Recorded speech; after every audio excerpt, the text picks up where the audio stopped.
ತಮಿಳುನಾಡಿನ ತಿರುಕೊಯ್ಲೂರು ಕ್ಷೇತ್ರ.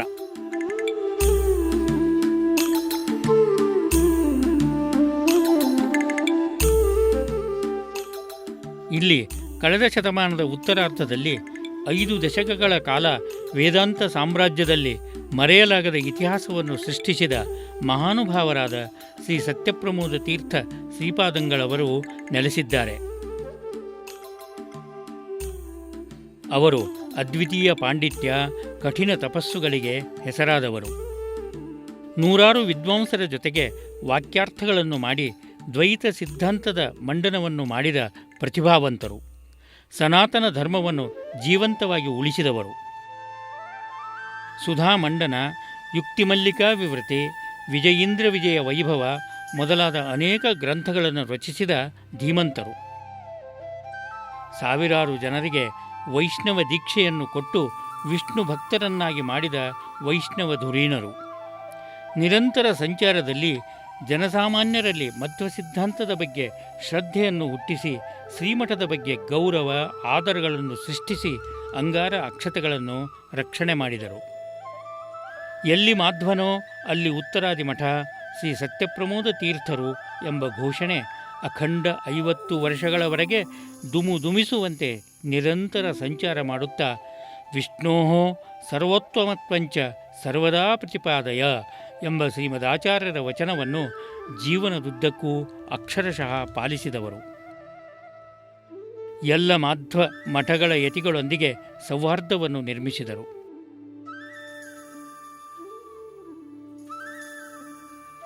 ಬದಲಾದ ಪರಿಸ್ಥಿತಿಯಲ್ಲಿ ಶ್ರೀಮಠದ ಆರ್ಥಿಕ ಪರಿಸ್ಥಿತಿಯನ್ನು ಸುಧಾರಿಸಿ ಅಲ್ಲಿ ಇನ್ನೆಂದೂ ಚಿಂತೆ ಉಂಟಾಗದಂತೆ ವ್ಯವಸ್ಥೆ ಮಾಡಿದರು. ಮಠದಿಂದ ಮಧ್ವ ಸಿದ್ಧಾಂತದ ಕರ್ಮಾಚರಣೆಗಳಿಂದ ದೂರ ಉಳಿದ ಶಿಷ್ಯರನ್ನು ಅವರು ನಿತ್ಯ ಕರ್ಮಾಚರಣೆಯಲ್ಲಿ ತೊಡಗುವಂತೆ ಪ್ರೇರೇಪಿಸಿದರು. ಕಣ್ಮರೆಯಾಗಬಹುದಾಗಿದ್ದ ಅನೇಕ ಹಸ್ತಪ್ರತಿಗಳನ್ನು, ಗ್ರಂಥಗಳನ್ನು, ಶಾಲಿಗ್ರಾಮಗಳನ್ನು ಮತ್ತು ಅಪರೂಪದ ದೇವತಾ ವಿಗ್ರಹಗಳನ್ನು ಸಂಗ್ರಹಿಸಿದರು.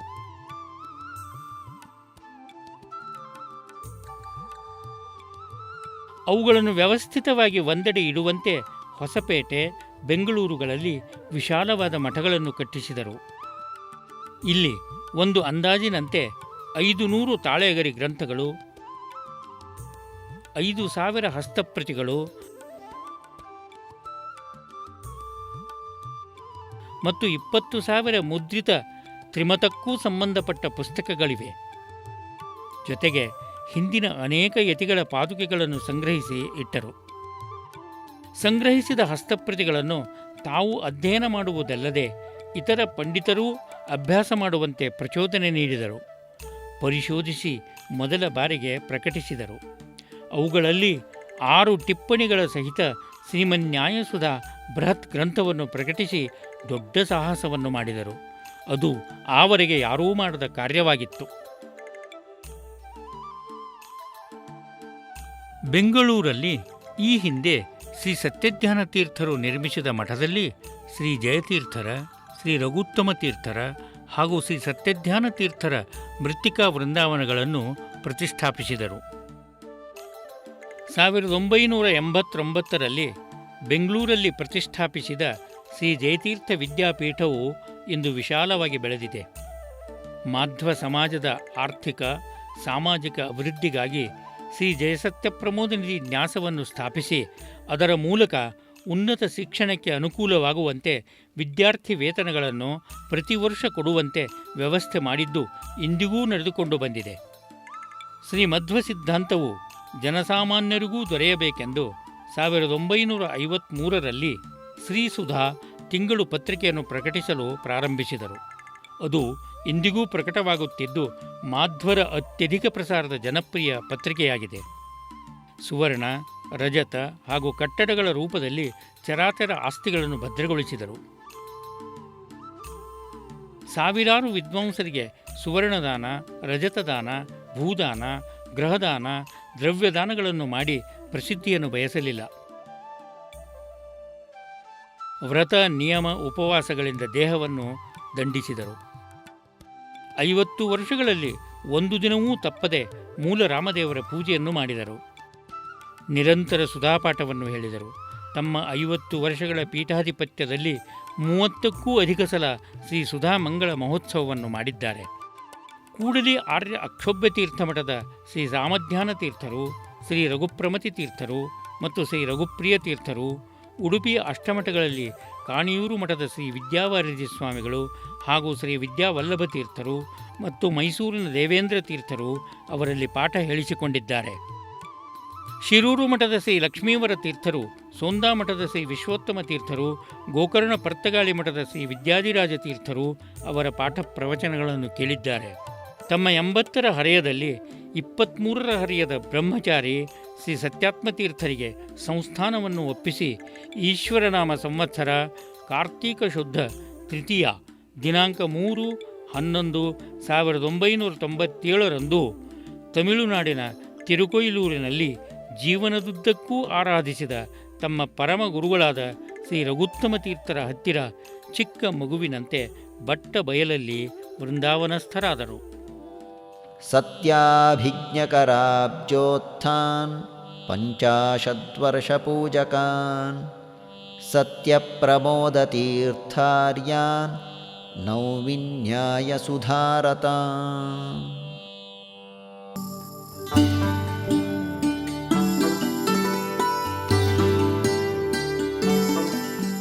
ಶ್ರೀ ಸತ್ಯಾತ್ಮ ತೀರ್ಥರು ಪೂರ್ವಾಶ್ರಮದಲ್ಲಿ ಗುತ್ತಲ ಮನೆತನದ ಶ್ರೀ ಸರ್ವಜ್ಞಾಚಾರ್ಯರು, ಪಂಡಿತ ಗುತ್ತಲ ರಂಗಾಚಾರ್ಯ ಮತ್ತು ಸೌಭಾಗ್ಯವತಿ ರುಕ್ಮಿಣಿಬಾಯಿ ಅವರ ಜ್ಯೇಷ್ಠ ಪುತ್ರರಾಗಿ 1973ರಲ್ಲಿ ಅವತರಿಸಿದರು.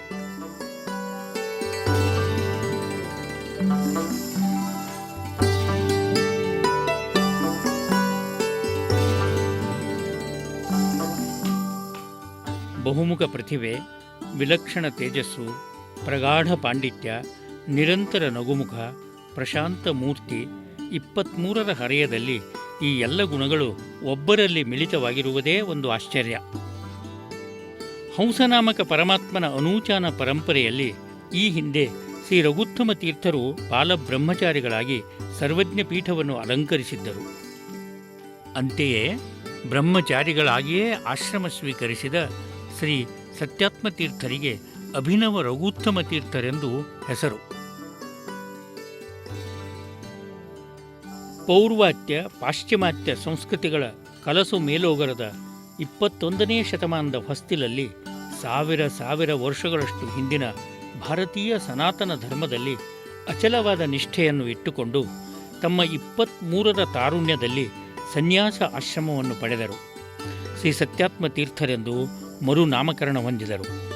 ಭಾರತೀಯ ಆಧ್ಯಾತ್ಮ ಪ್ರಪಂಚಕ್ಕೆಯೇ ಒಂದು ಹೊಸ ದಾರಿಯನ್ನು ತೋರುವ ಜಗದ್ಗುರುಗಳಾಗಿ 1997ರಲ್ಲಿ ಪೀಠ ಏರಿದ್ದು ವಿಶ್ವದ ಜನತೆಯ ಸೌಭಾಗ್ಯ, ಅದರಲ್ಲೂ ಮಾಧ್ವರ ಮೋಕ್ಷ ಸಾಧನೆಗೆ ಮೂರೇಗೇಣು. ಬಾಲ್ಯದಲ್ಲಿಯೇ ಚತುರ್ಥ ಆಶ್ರಮ ಸ್ವೀಕರಿಸುವ ಅವರ ಮನೋಧಾರ್ಢ್ಯ, ಸಮಾಜದ ಅಭ್ಯುದಯಕ್ಕಾಗಿಯೇ ಜೀವನವನ್ನು ಮುಡುಪಾಗಿಟ್ಟ ನಿಚ್ಚಳ ಸ್ಥೈರ್ಯ, ಪರಂಪರೆಯ ಪ್ರಾಚೀನತೆಯನ್ನು, ಆಧ್ಯಾತ್ಮಿಕದ ಅಗಾಧತೆಯನ್ನು ಅರ್ವಾಚೀನ ವಿಶ್ವಕ್ಕೆ ನೀಡುವ ಉತ್ಸಾಹದಲ್ಲಿ ಚತುಶಾಸ್ತ್ರಗಳಲ್ಲಿ ನಿರಂತರ ಮುಳುಗಿದರು. ಆಶ್ರಮ ಪಡೆದ ಮೊದಲ ದಿನದಿಂದ ಪ್ರಾರಂಭವಾದ ಶ್ರೀಮನ್ಯಾಯಸುಧಾ ಪಾಠ ಪ್ರತಿದಿನ ತಪ್ಪದೇ ನಡೆದಿದೆ. ಈಗಾಗಲೇ 4 ಬಾರಿ ಶ್ರೀಸುಧಾ ಮಂಗಳವನ್ನು ಮಾಡಿದ್ದಾರೆ. ಯದಿ ರಜತಂ ಸುಪ್ತೋ ಆರೋಪಿತಂ ಸ್ಯಾತ್ ತರ್ಹೇನ ಶುದ್ಧಿಗತಂ ಸತ್ವಂ ರಜತೆ ಭಾಸತೆ. ಬ್ರಹ್ಮನಲ್ಲಿರುವ ಸತ್ವವೇ ಜಗತ್ತಿನಲ್ಲಿ ತೋರುವುದಕ್ಕೆ ಸಾಧ್ಯತೆ ಯಾವಾಗಿದೆ ಅಂದರೆ ಜಗತ್ತು ಬ್ರಹ್ಮನಲ್ಲಿ ಆರೋಪಿತವಾಗಿದ್ದರೆ. ಜಗತ್ತು ಬ್ರಹ್ಮನಲ್ಲಿ ಆರೋಪಿತ ಅಂತಾದರೆ ಜಗತ್ತು ಸುಳ್ಳು ಅಂತೆ ಆಯ್ತಲ್ಲ. ಇಲ್ಲದೇ ಇದ್ದರೆ ಜಗತ್ತಿನಲ್ಲಿ ಬ್ರಹ್ಮನಲ್ಲಿರುವ ಸತ್ವ ಜಗತ್ತಿನಲ್ಲಿ ತೋರುವುದು ಹೇಗೆ?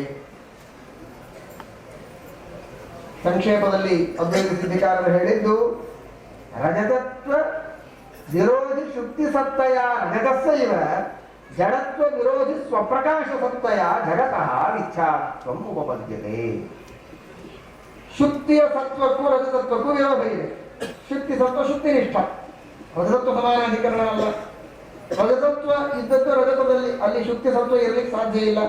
ಹೀಗಾಗಿ ರಜತತ್ವ ವಿರೋಧಿಯಾದ ಸತ್ತ ಅದು ಶುಕ್ತಿ ಸತ್ತ. रजतत्वविरोधिन्या शुक्तिसत्तया सदति प्रतीयमानं रजतं तदा सदति प्रत्येतुं शक्यते यदा शुक्तौ रजतम् आरोपितं स्यात् तर्ह्येव शुद्धिगतं सत्त्वमपि रजते आरोप्यते तदा रजतं सदिति प्रतीति उत्पत्ति. ಹೀಗಾಗಿ ಶುಕ್ತಿ ಇದು ರಜತದಲ್ಲಿ ಆರೋಪಿತವಾದಾಗಲೇ ಶುಕ್ತಿಯಲ್ಲಿರುವ ಸತ್ವರದಲ್ಲಿ ತೋರುವಂತೆ ಜಗತ್ತು ಬ್ರಹ್ಮನಲ್ಲಿ ಆರೋಪಿತವಾದದ್ದರಿಂದಲೇ ಬ್ರಹ್ಮನಲ್ಲಿರುವ ಸತ್ವ ಜಗತ್ತಿನಲ್ಲಿ ತೋರಿದೆ ಅಂತ ನಿಮ್ಮ ಮಾತಿನಿಂದಲೇ ಅರ್ಥ ಬಂತು, ನಾನು ಗೆದ್ದೆ ಎಂಬುದಾಗಿ ಮಧುಸೂದನ ಸರಸ್ವತಿಗಳು ತಿಳಿಸ್ತಾರೆ. ಅದನ್ನು ರಘುತಂತ್ರಿಕಾಕಾರರು ವಿವರಣೆ ಮಾಡ್ತಾರೆ. ಇದಕ್ಕೆ ಮೊದಲನೇ ಅತಿ ಸ್ಪಷ್ಟ ಉತ್ತರ ವ್ಯಾಸರಾಜರ ಮಾತಿನಿಂದಲೇ ತಿಳಿದು ಬರೋದು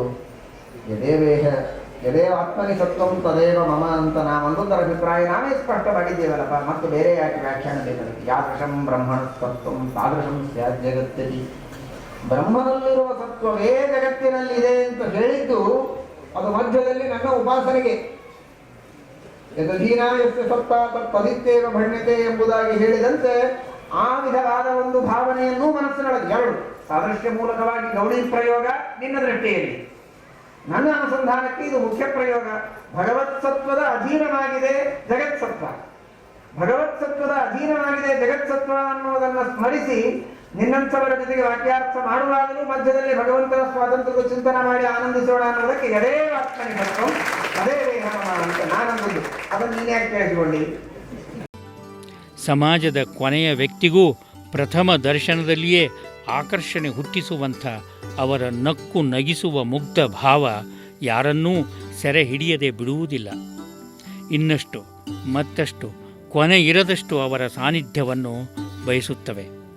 ಅವರ ಮಾತುಗಳು, ಪ್ರವಚನಗಳು ಕಳೆದ 13 ವರ್ಷಗಳಲ್ಲಿ ಮಾಧ್ವ ವಿಶ್ವದಲ್ಲಿ ಒಂದು ಭವ್ಯ ಆಶಾಕಿರಣವನ್ನು ಹುಟ್ಟಿಸಿವೆ. ಅಂತೆಯೇ ಹಿರಿಯ ಯತಿಗಳು, ಬುದ್ಧಿಜೀವಿಗಳು ಅವರನ್ನು ಶಕಪುರುಷರು ಎಂದು ಕರೆದದ್ದರಲ್ಲಿ ಆಶ್ಚರ್ಯವಿಲ್ಲ.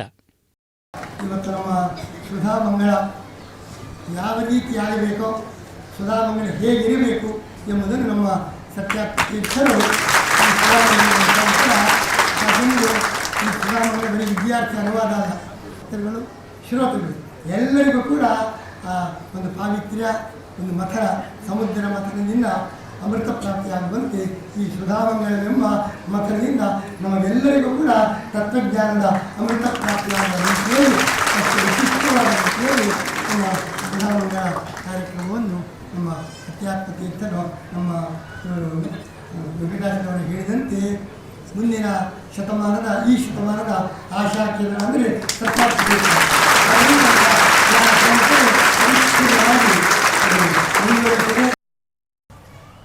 ಹೇಳ್ತಾರೆ 20ನೇ ಶತಮಾನ ಅಮೆರಿಕ ದೇಶದ ಶತಮಾನ, 21ನೇ ಶತಮಾನ India and China's century. I think appropriately it will be the century of philosophy of Satyatma Tirtha.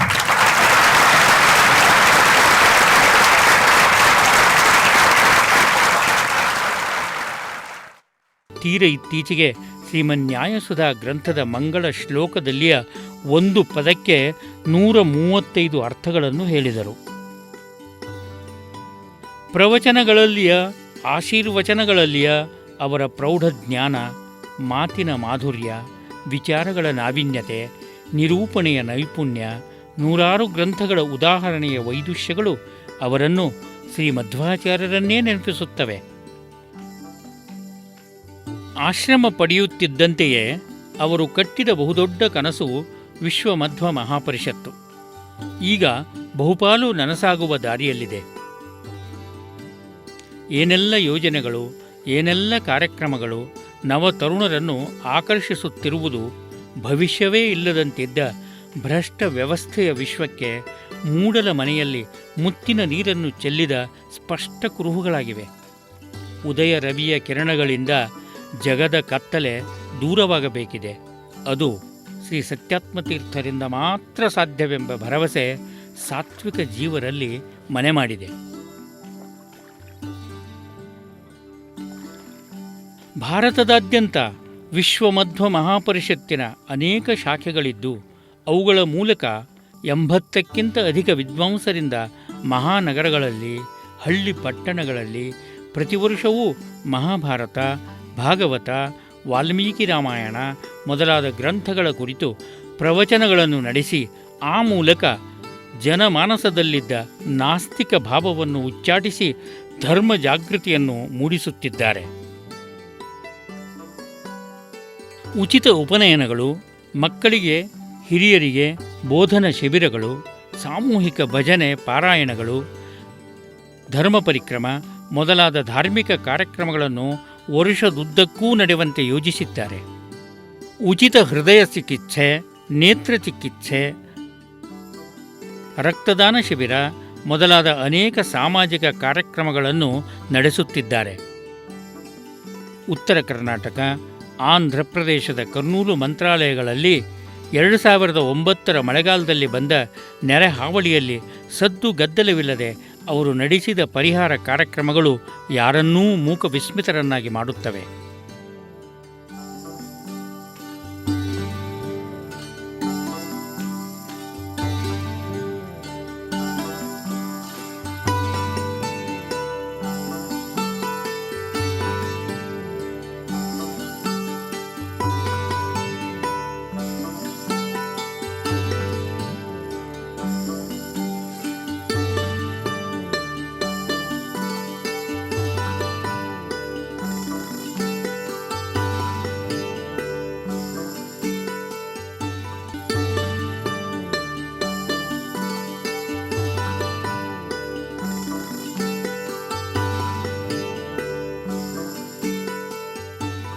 ಅಲ್ಲಲ್ಲಿ ವಿಶಾಲವಾದ ಗೋಶಾಲೆಗಳನ್ನು ಕಟ್ಟಿ ಗೋ ಸಂರಕ್ಷಣೆಯನ್ನೂ ಮಾಡುತ್ತಿದ್ದಾರೆ. ಶ್ರೀ ಜಯತೀರ್ಥ ವಿದ್ಯಾಪೀಠದ ಮೂಲಕ 200ಕ್ಕೂ ಅಧಿಕ ವಿದ್ಯಾರ್ಥಿಗಳಿಗೆ ಉಚಿತ ಅನ್ನ, ವಸತಿ, ವಸ್ತ್ರಗಳನ್ನು ನೀಡಿ ಶಾಸ್ತ್ರ ಶಿಕ್ಷಣವನ್ನು ಕೊಟ್ಟು ಪ್ರತಿ ವರ್ಷ ಅನೇಕ ಉದ್ದಾಮ ಪಂಡಿತರು ಹೊರಬರುವಂತೆ ಶ್ರಮಿಸುತ್ತಿದ್ದಾರೆ.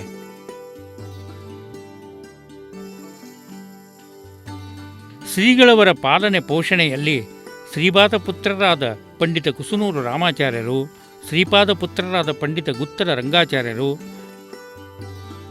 ಡಾಕ್ಟರ್ ಸತ್ಯಧ್ಯಾನಾಚಾರ್ಯ ಕಟ್ಟಿ ಮತ್ತು ಪಂಡಿತ ವಿದ್ಯಾಧೀಶಾಚಾರ್ಯ ಗುತ್ತಲ ಅವರ ಸನ್ಮಾರ್ಗದರ್ಶನದಲ್ಲಿ ಶ್ರೀ ಜಯತೀರ್ಥ ವಿದ್ಯಾಪೀಠವು ತೀವ್ರ ಪ್ರಗತಿಯನ್ನು ಸಾಧಿಸಿದೆ.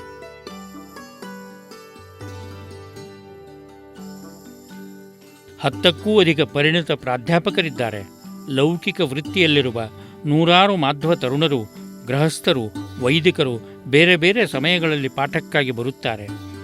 ಪಾಠದೊಂದಿಗೆ ವಿದ್ಯಾಪೀಠದಲ್ಲಿ ಸಂಶೋಧನೆ, ಗ್ರಂಥ ಪ್ರಕಾಶನವೇ ಮೊದಲಾದ ಕಾರ್ಯಗಳೂ ನಡೆಯುತ್ತಿವೆ. ವಿದ್ಯಾಪೀಠದಿಂದ ಹೊರಬಂದ ವಿದ್ವಾಂಸರು ಇಂದು ಭಾರತದಾದ್ಯಂತದ 100ಕ್ಕೂ ಅಧಿಕ ನಗರಗಳಲ್ಲಿ ಹಿಂದೂ ಧರ್ಮ, ಮಧ್ವ ತತ್ವಗಳ ನಿರಂತರ ಪ್ರಚಾರವನ್ನು ಅಬಾಧಿತವಾಗಿ ಮಾಡಲು ಅವರಿಗೆ ಎಲ್ಲ ಅನುಕೂಲತೆಗಳನ್ನು ಕಲ್ಪಿಸಿಕೊಡುತ್ತಾರೆ. ಹಿರಿಯರು ಸಂಗ್ರಹಿಸಿದ ಹೊಸಪೇಟೆ, ಬೆಂಗಳೂರುಗಳಲ್ಲಿಯ ಗ್ರಂಥಾಲಯಗಳು, ಓಲೆಗರಿಗಳು, ಹಸ್ತಪ್ರತಿಗಳು, ಪುರಾತನ ಪ್ರಕಟಿತ ಅಪ್ರಕಟಿತ ಲಕ್ಷಾವಧಿ ಗ್ರಂಥಗಳ ಸಂರಕ್ಷಣೆಯನ್ನು ಮಾಡುತ್ತಾ ಅವುಗಳಿಗೆ ಮತ್ತಷ್ಟು ಸಾವಿರ ಗ್ರಂಥಗಳನ್ನು ಸೇರಿಸಿದ್ದಾರೆ. ಅವುಗಳ ನಿರಂತರ ಸಂಶೋಧನೆಗಾಗಿ ಆಧುನಿಕ ಗಣಕಯಂತ್ರಗಳ ವ್ಯವಸ್ಥೆಯನ್ನು ಮಾಡಿ ಅದರಲ್ಲಿ ಹಲವಾರು ದಿಗ್ಗಜ ಪಂಡಿತರನ್ನು ತೊಡಗಿಸಿದ್ದಾರೆ. ಪ್ರತಿ ವರ್ಷ ಗ್ರಂಥಗಳನ್ನು ಪ್ರಕಟಿಸುತ್ತಿದ್ದಾರೆ. ಆಧುನಿಕ ಶಿಕ್ಷಣ, ಅದರಲ್ಲೂ ವೃತ್ತಿ ಶಿಕ್ಷಣ ಪಡೆಯ ಬಯಸುವ ಬಡ ಮೇಧಾವಿ ವಿದ್ಯಾರ್ಥಿಗಳ ಶಿಕ್ಷಣಕ್ಕೆ ಹಾಗೂ ಅನಂತರ ಅವರಿಗೆ ನೌಕರಿ ದೊರೆಯುವ ನಿಟ್ಟಿನಲ್ಲೂ ಶ್ರೀಮಠದ ಸಹಾಯ ಹಸ್ತ ಸದಾ ಸಿದ್ಧವಾಗಿರುವಂತೆ ನೋಡಿಕೊಳ್ಳುತ್ತಿದ್ದಾರೆ.